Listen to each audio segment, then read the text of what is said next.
बिस्मिल्लाहिर्रहमानिर्रहीम। अस्सलाम वालेकुम वरहमतुल्लाहि वबरकातुहू।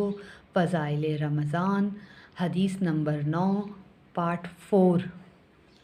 छठी चीज़ जिसका लिहाज रोज़ेदार के लिए ज़रूरी फरमाते हैं यह है कि रोज़े के बाद इससे डरते रहना भी कि ज़रूरी है कि नामालूम ये रोज़ा काबिल कबूल है या नहीं, और इसी तरह हर इबादत के ख़त्म पर कि नामालूम कोई लग़ज़िश जिसकी तरफ इत्तफ़ात भी नहीं होता ऐसी तो नहीं हो गई जिसकी वजह से ये मुँह पर मार दिया जाए।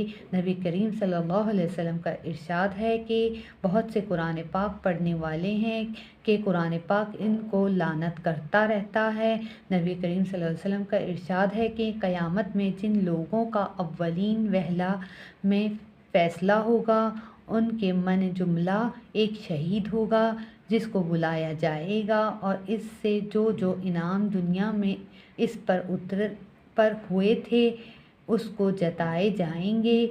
वो इन सब नेमतों का इकरार करेगा। इसके बाद इससे पूछा जाएगा कि इन नेमतों में क्या हक़ अदा की। वो गर्ज करेगा कि तेरे रास्ते में कताल किया हत्ता के शहीद हो गया। इरशाद होगा कि झूठ है, बल्कि कताल इसलिए किया था कि लोग बहादुर कहें, सो कहा जा चुका। इसके बाद हुक्म होगा और मुंह के बल खींचकर जहन्नुम में फेंक दिया जाएगा। ऐसे ही एक आलिम बुलाया जाएगा, इसको भी इसी तरह से अल्लाह के इनामात जतला कर पूछा जाएगा कि इन इनामात के बदले में क्या कारगुजारी है।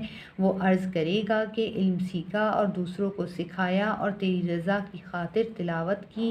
इरशाद होगा झूठ है, इसलिए किया गया था कि लोग अल्लामा कहें, सो कहा जा चुका। इसको भी हुक्म होगा और मुंह के बल खींचकर जहन्नुम में फेंक दिया जाएगा।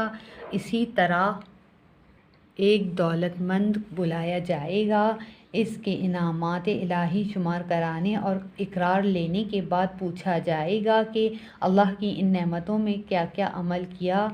वो कहेगा कि कोई खैर का रास्ता ऐसा नहीं छोड़ा जिसमें मैंने खर्च ना किया हो। इरशाद होगा कि झूठ है, ये इसलिए किया गया था कि लोग सखी कहें और सूखा सो कहा जा चुका।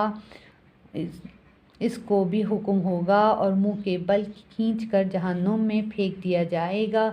अल्लाह महफूज फरमाए कि ये सब बदनीयती के समरात हैं। इस किस्म के बहुत से वाक़यात अहदीस में मज़कूर हैं, इसलिए रोज़ेदार को अपनी नीयत की हिफाजत के साथ साथ इससे ख़ाइफ भी रहना चाहिए और दुआ भी करते रहना चाहिए कि अल्लाह जल्ल शानहू उसको अपनी रज़ा का सबब बना लें। मगर साथ ही ये अमर भी काबिल लिहाज है कि अपने अमल को काबिल कबूल ना समझना। अमर आखिर और करीम आका के लुत्फ़ पर निगाह अमर आखिर है। इसके लुत्फ़ के अंदाज़ बिल्कुल निराले हैं।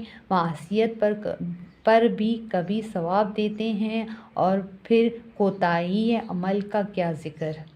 ये 6 चीज़ें आम सलाह के लिए ज़रूरी बतलाई जाती हैं। ख़वास और मुक़र्रबीन के लिए इनके साथ एक 7वीं चीज़ का भी इजाफ़ा करते हैं कि दिल को अल्लाह के सिवा कोई चीज़ की तरफ भी मुतवज्जा न होने दें, हत्ता कि रोज़े की हालत में इसका ख़याल और तदबीर के इफ्तार के लिए कोई चीज़ है या नहीं, ये भी ख़ता फरमाते हैं।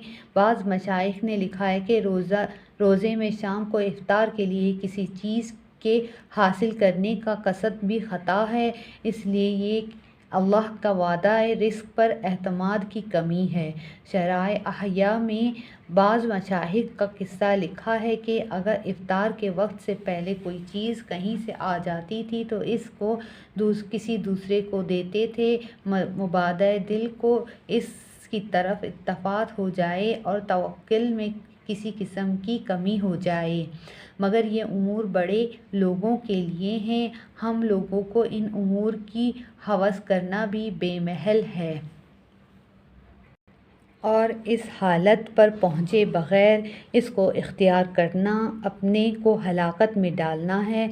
मुफस्सिरीन ने लिखा है कि کتب علیکم الصیام، کتب علیکم الصیام میں آدمی کے ہر جزو پر روزہ فرض کیا گیا ہے۔ پس زبان کا روزہ جھوٹ وغیرہ سے بچنا، اور کان کا روزہ ناجائز چیزوں کے سننے سے احتراز، آنکھ کا روزہ لہو لہب کی چیزوں سے احتراز ہے، اور ایسے ہی باقی اعضاء حتیٰ کہ نفس کا روزہ حرص سے شہوتوں سے بچنا، دل کا روزہ حب دنیا سے خالی رکھنا، روح کا روزہ آخرت کی لذتوں سے بھی احتراز، اور سر خاص کا روزہ غیر اللہ کے وجود سے بھی احتراز۔